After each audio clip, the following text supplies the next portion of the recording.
Are you guys ready to go to see the pumpkin patch? And the sunflowers? And the sunflowers? Yeah. Yay!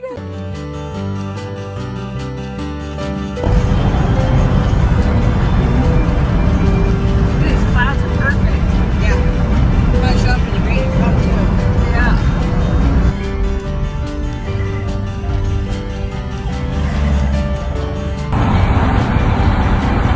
Okay, here we are. We're at the pumpkin patch and sunflower field, and look at those sunflowers. That's all sunflowers right there.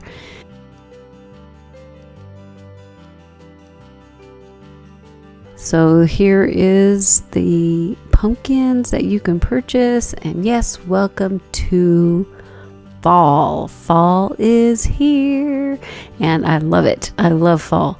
So this is all about sunflowers. This is what we brought home, the sunflowers from the patch. We got to cut them. Look at how tall they are. They're just absolutely beautiful.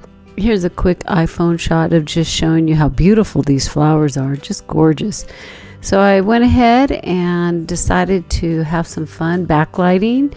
I added my trigger, focusing rail, and added my actual platypod. You're going to see an unboxing for that baby. It is so much fun.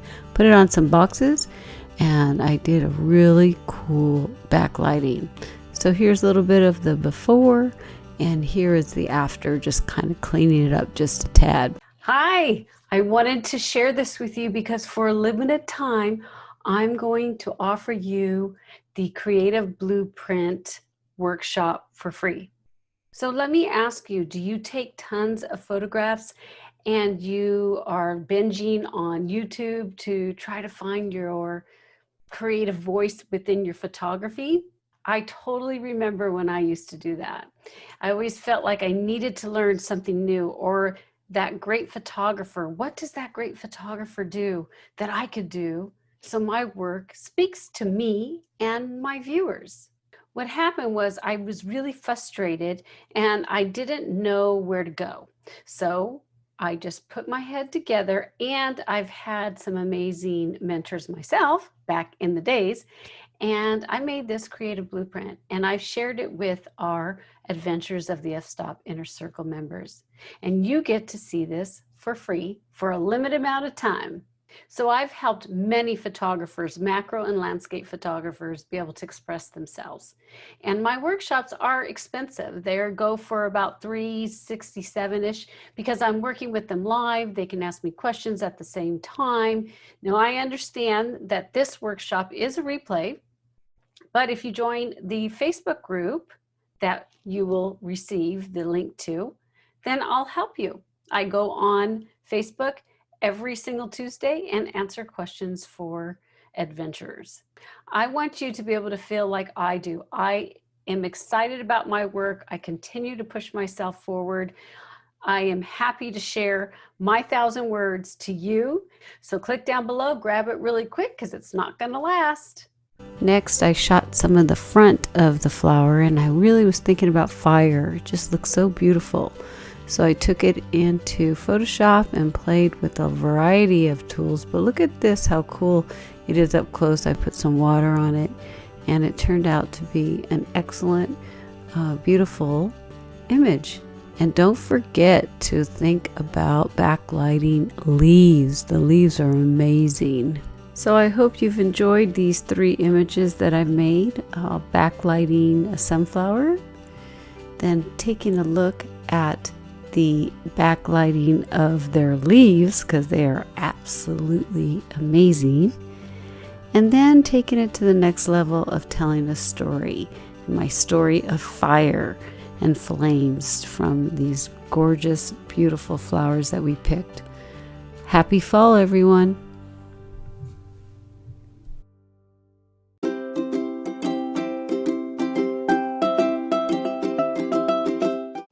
Do you want the details in this red to come out perfect so you can have that beautiful flower? Or say the yellows are going crazy and you just can't seem to get the sensor in your camera to hone in on this color? I know that a lot of you macro photographers can get frustrated because I've been there. I've been doing this for years. I'm a saturated woman. I love colors. So I'm going to help you with my techniques on how I get these colors nice and rich and ready for you to post-process when you're done with your shoot. So let's get to it. So some of you may not know about my macro photography live chat show. It's a blast. I have a great time with a bunch of people that chat about macro photography. The last show, I did a deep dive on photographing those saturated colors. So I'm going to share that video with you now because I feel it's so important, and some of you guys may just not have time to watch a show. Yes, reds are difficult. What a perfect time to talk about red and roses and deep colors because it's Valentine's Day. We got to play with this. This is a common problem when it comes to macro photography. The main thing that I want to share with you is over here to this side is the actual image through Cam Ranger. So here's my hand. Okay. That's live. Oops, I just hit my composition. It's not I'm not looking for composition, we're just trying to get color now. And over to the left, or over this side, maybe to the right, I don't know, depending on when I cut this. This right here is straight. When I shoot from here, it goes to Lightroom. You can see a lot of different things happening. The reds are turning pink, and it's just not turning out very nice that's bouncing from this. So a lot of cameras can't handle this rich color. Hopefully in the future, maybe there's cameras out there that can do it better than my Canon. But I know there's many of you that are like me that have this problem. So I love red, rich colors, or any kind of colors. If you've seen my portfolio, I'm a color girl. Just love color. The richer, the better for me. So I have to work with this, and it's taken me some time to really get it. So let me show you what I do, and hopefully it will help you. So what I like to do first, most of the time, I like to get my stuff in camera. Okay, what I'm going to do is take a whiteboard and place it in front of the subject, and I'm going to take a photograph of it. This is the image that I took, and you can see that the histogram is a little overexposed, but that's okay. It's looking good. And I'm going to go to my menu. Right now it's under auto white balance, but I want to put it under custom white balance. I'm going to put it under custom white balance. And this is the image that I'm going to set. So I'm going to push set. It's telling me that I need to make sure this is what I want the white balance to be. I need to set it to this little dial, which I will do right now. I'm going to move it over to this, which is custom. And I'm good to go. So, okay, we're set. So as I'm looking at the histogram, one thing that I am noticing is that the R red is perfect. Green and blue is very, very low. That's okay. We'll go ahead and try to get this up in the middle, and then I'll share with you what is happening. So the histogram has moved the green and the blues up, but look at your reds. See how it's pointing all the way to the right? You can see that it's pointing all the way to the right. Please don't pay attention to this histogram. We are paying attention to the RGB histogram when we do this. So what I'm going to do is I'm going to show you. This is way blown out of proportion. This may be very dark, but look at how nice that is. So we have to play with this in an even tone. And what I want to do now is I'm going to change it. Instead of going to 2 stops,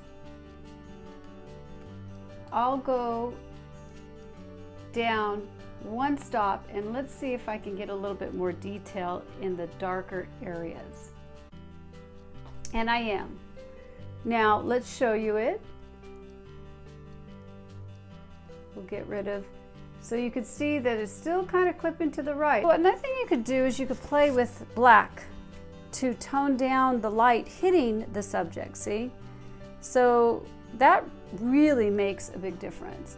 So I'm taking some of the black paper and just giving it some shadow where I feel like the rich color is just going to be too much compared to the rest of the reds. So this happens with, like I said, very rich colors. It's not just red. But these are different ways for you guys to play with this. And I think this is probably, let me see, it's popping up in Lightroom right now. Yeah, I'm loving it because it has some depth. Okay, another way that I will work with color issues is in Kelvin. So I have the rose here, I've got some light. So it's on Kelvin, and then this. Now you can see blow signal goes 2500. And then if you want to get it too, if you get it warm, that's going to be too warm. 5500 is, we'll do 5000. 5500 is daylight. Let's see how that works. Let's look. I'm looking at the RGB. I figured it would be better just to show you in Photoshop the Kelvin. It's just so you could see it straight up in your face. So when we go over here to the right where it says 5000, this is straight from camera. I haven't done anything with this image. Please, whatever you guys do, make sure you get your composition set, everything the way you like first when you go through all this work of getting the color correct. You can usually fix your color issues by changing the Kelvin in the camera. So you can see the difference. This is 5000 and this is 2950 in your camera settings under the Kelvin. So as you get lower in the Kelvin, the image becomes bluer. But if your light source is very orange and has an orange cast on the flower, it will really help you. All right, let's get back to the program. Now in the show, around 14 minutes and 35 seconds, I went into Lightroom to discuss even more about, the saturation issues that we have. And I also talked about printing, because if you do not pay attention to printing, when you get your prints, you'll have no detail. So that is in the macro show, and I highly recommend that you check out the show for sure. If you'd like to dive into the 14 minutes and check out printing, then check it out right in here, and know that you can do this. Practice, ask questions down below in the comment section. All right, see you next Thursday. Cheers.